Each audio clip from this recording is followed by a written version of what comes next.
And it seems like, as what WHO was saying, that the window is closing to really kind of getting any answers.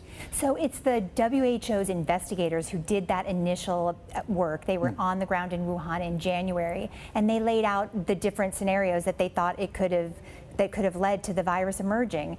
They got a lot of criticism because they didn't focus on the lab leak theory that has gained a lot of credence in the US and elsewhere, and that's creating all of this political controversy. So now the US is going to be putting out this intelligence report, which we understand doesn't really find a smoking gun. The WHO is saying they're going to revamp the way that they're doing it, and that original group is saying if you do that, any chance of us getting to the bottom of this using the samples that we found on the ground in Wuhan and that were there earlier is going to go away. So we need to act fast.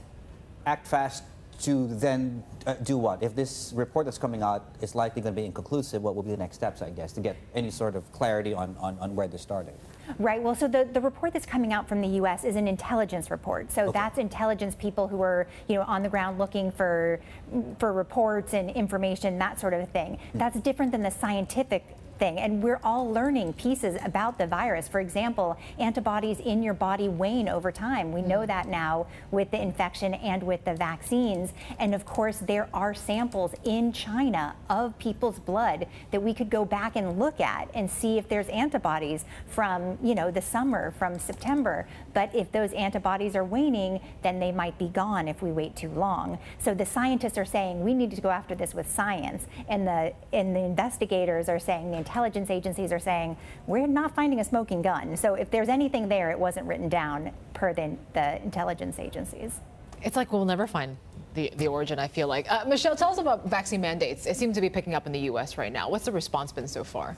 Well, when the Food and Drug Administration approved the vaccines, formally approved them, not just this emergency clearance that happened originally, that opened the door to governments and companies requiring that people get vaccinated. We didn't see it earlier because it wasn't a full approval. So that's what we're seeing now. There is a wave of vaccination mandates coming from companies everywhere from, oil rigs in the Gulf to Disney.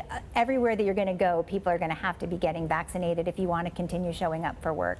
Some companies are going to make you pay for it if you don't, either in dollars or getting your own tests. Wow.